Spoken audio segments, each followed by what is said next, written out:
27 litres. Coming in from your right,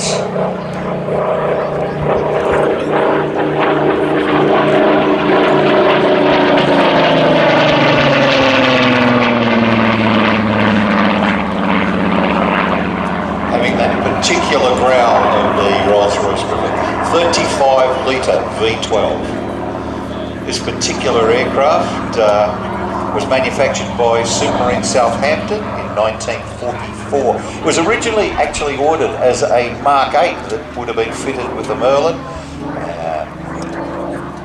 built as a Mark 19.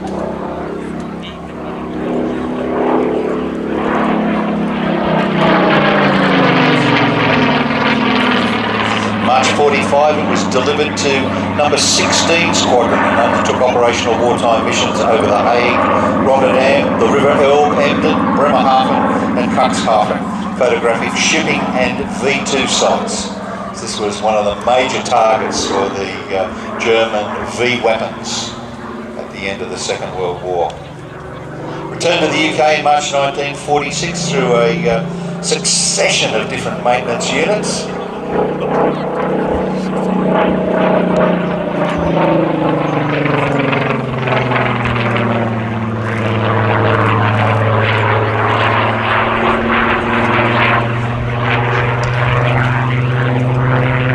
And in 1952, it went to what was called the temperature and humidity flight at RAF Woodvale, Lancashire. It was basically, that squadron was operated by Shaw Brothers and Harlan. June 57, 9th of June, an anniversary coming up soon, it actually performed the last RAF Spitfire flight with the temperature and humidity flight, immediately upon which it was transferred to the very nascent historic aircraft flight, the precursor to the Battle of Britain Memorial flight.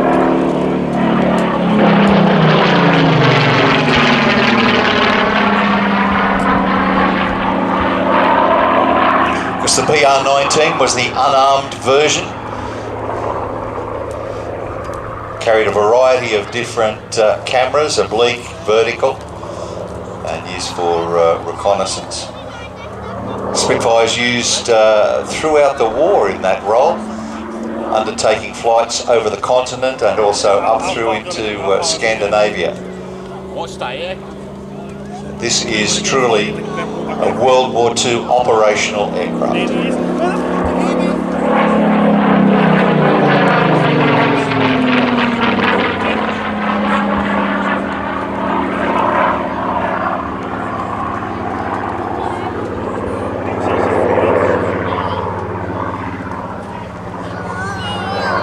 Now, interestingly enough, 1963, this aircraft was actually flown by the Officer Commanding Fighting Development Squadron, Wing Commander John Nichols, in air combat trials with the English Electric Lightning supersonic jet fighter.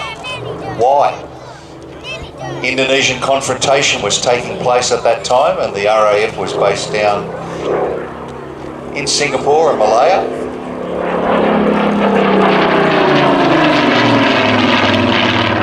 At that time, the Indonesians were operating Mustangs. So it was a concerning fact that they had no idea how they would treat a Mustang if they met in combat. So they did these trials based on the Mark 19 here. Nothing actually came of the Mustangs from the Indonesians, but it was certainly a very strange little sidestep in the development and operational use of the Spitfire. Basically, you can say that at no time since 1938 has there ever been the RAF that did not operate the Spitfire, because they went straight from the temperature and humidity flight to the historic aircraft flight.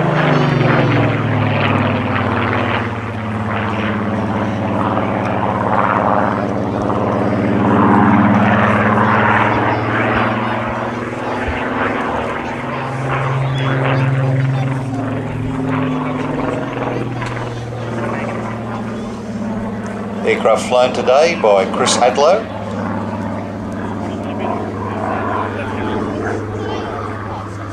A wonderful, wonderful sound. so totally different to the Rolls-Royce Merlin? Something I've never been able to understand, why the Merlin, the Griffin, rotate in opposite directions, built by the same company. Just to keep the pilots on their toes, I think, when they move from one arm to the other.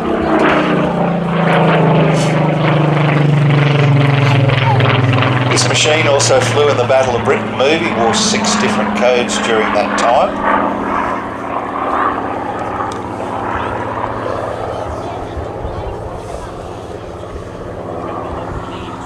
Did fly with the Battle of Britain Memorial Flight.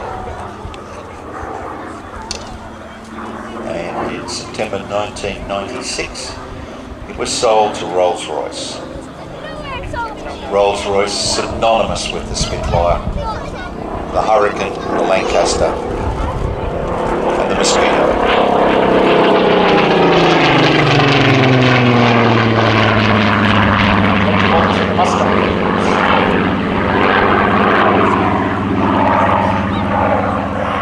Wearing the authentic PR blue colour scheme and markings of which it operated at the very end of the Second World War.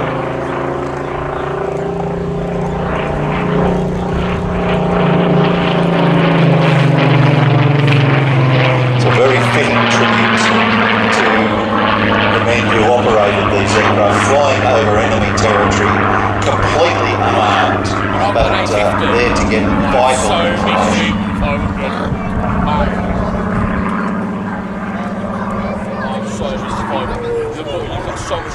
They stand corrected, but I do believe it's a PR Spitfire that fell as the first victim to the long-nose Focke-Wulf 190.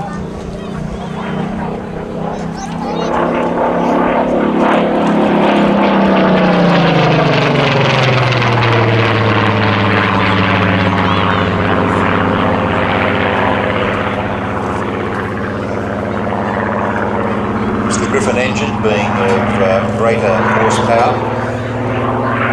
The engine was fitted with 5-blade propeller, and in some instances they also operated with the Seafire contra-rotating prop.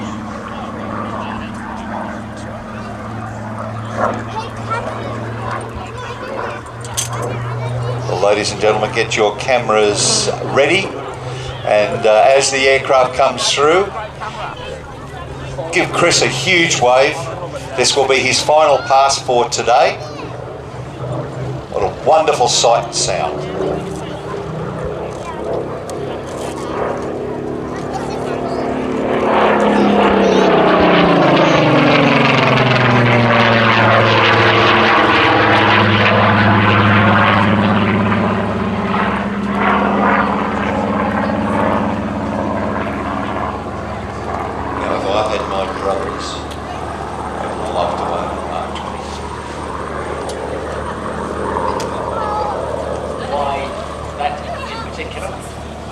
Because it does have, ladies and gentlemen, from your right, the Mustang, followed by the Spitfire, the Rolls-Royce Heritage Flight.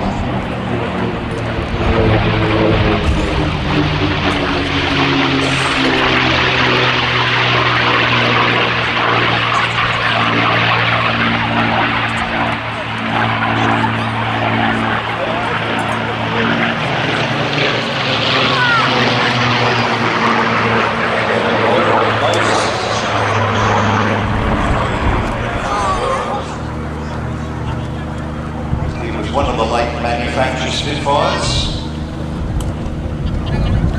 produced at Supermarine Spitfire. Originally ordered as a Mark 8, and they thought they were going to build it as a Spitfire, and then finally produced it as a Mark 9.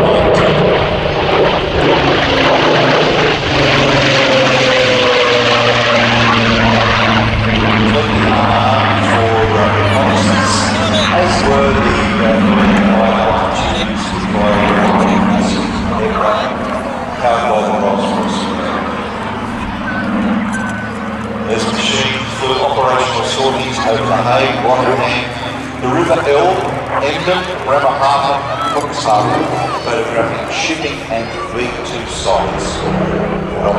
right up till the final stages.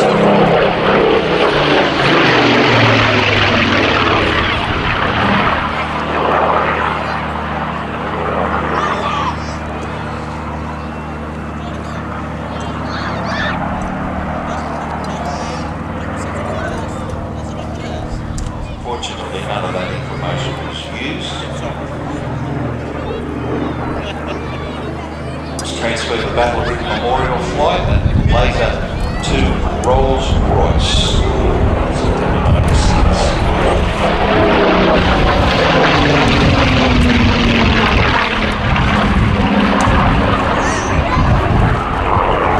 35-litre Rolls-Royce.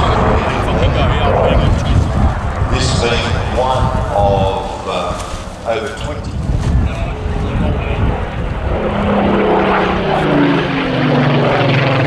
This machine flown today by Chris Hackler, Rolls-Royce 30 flight.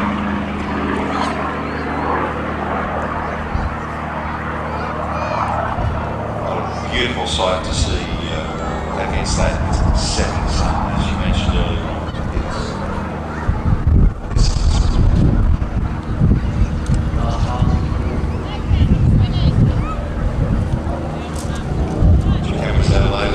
This is the last pass. A beautiful sight.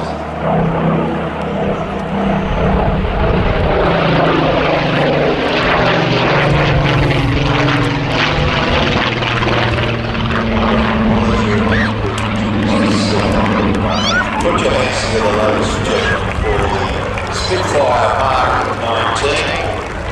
Beautifully displayed there by Chris. Oh, that PR-19. I used to fly that in the war, you know. I got shot down over Germany in the centre of Israel war camp and managed to escape. We went, come on in, sir, tell us all about it. So he told us his story, which was fantastic. And as he naturally finished, the skies parted and Django came roaring in, much like the Mustang is roaring in now from the right.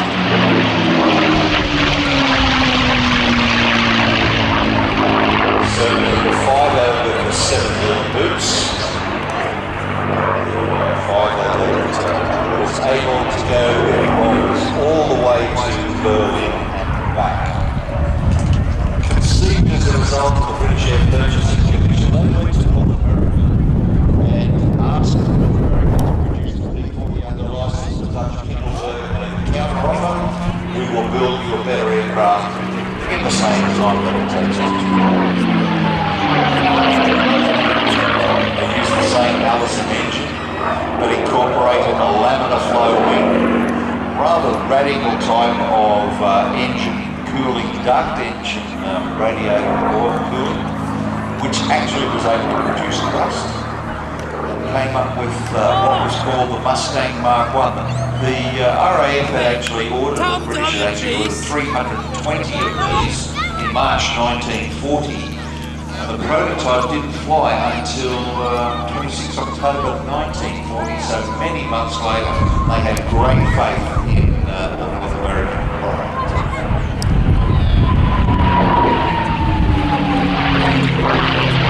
The 26 Squadron RAF was and undertook its first operational sortie in May of that year. The Americans initially had thought about purchasing the aircraft, but then put orders in for 500 of what they call the A-36 Apache.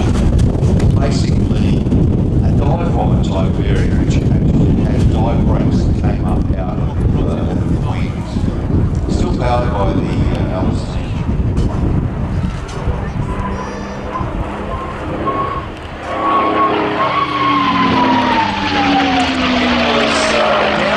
Rolls-Royce basically made the suggestion that if they trial fitted a Merlin places Allison, that it could increase its performance. Well, they built 5 of what they call the Mustang 10, which had an engine cowling pretty similar to the Merlin-powered Beaufighter. Wasn't particularly nice looking, but the performance went over the top. And with that, the information was sent back to North America, and they produced the P-51B.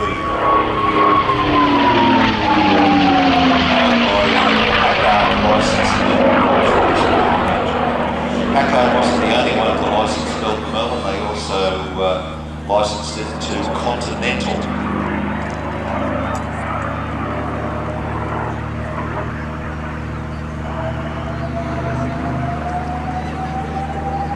This is November 1942, the first P-51B flew.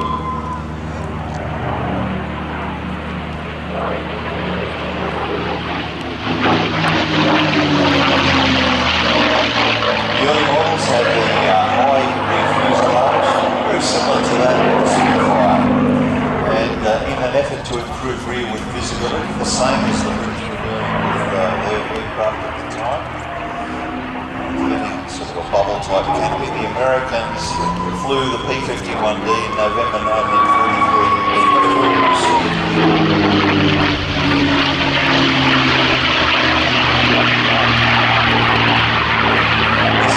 D model was the most produced of its type, 650 caliber machine guns, up to 1,000-pound bomb under each wing, or it could carry 5 air-to-ground rockets under each wing. One of its incredible features, however, was its range.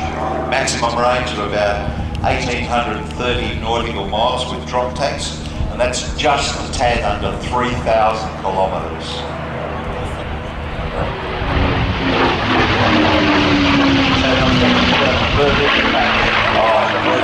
Most definitely.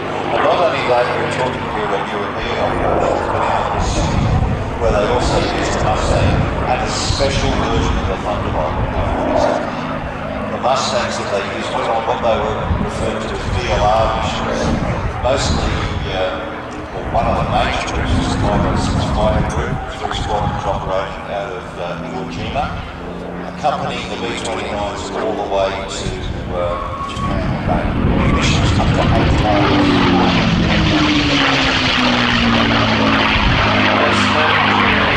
Bomber crews and strategic trains were accompanied all the way to their targets, and known by its pilots as the Cadillac Mustangs. Just under 17,000 of these produced overall, and I am very proud to say that North American Aviation produced it at Dallas, Texas and Inglewood, California. It was also produced in Australia by the Commonwealth Aircraft Corporation, only 2 countries to produce those.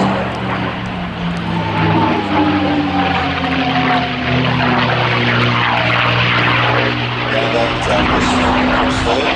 there are 2 schools of thought about that. One says that the most useful when it goes over the gun ports of the Aeolian tone here, where we're standing under high tension power lines and degrees.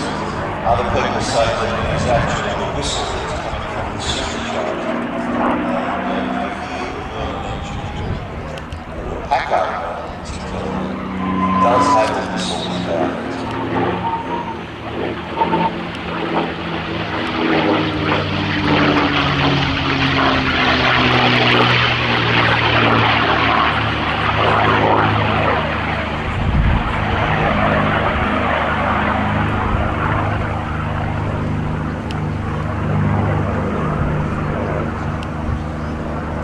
Lightweight variants were produced, and they started to manufacture the P-51H, which looked a little bit different to this prior to the end of the war, and also a long-range version, the 8-hour missions taking their toll on single pilots.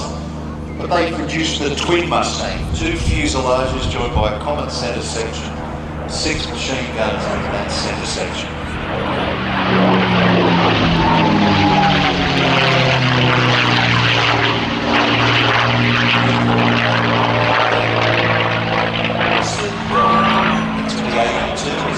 Mustang came out in prototype form was known. Didn't serve in World War II, but did serve in Korea, and it was the first Allied or United Nations aircraft to shoot down the North Korea mission. Now that was our last pass from the P-51 flown by Alastair Williams. Now, we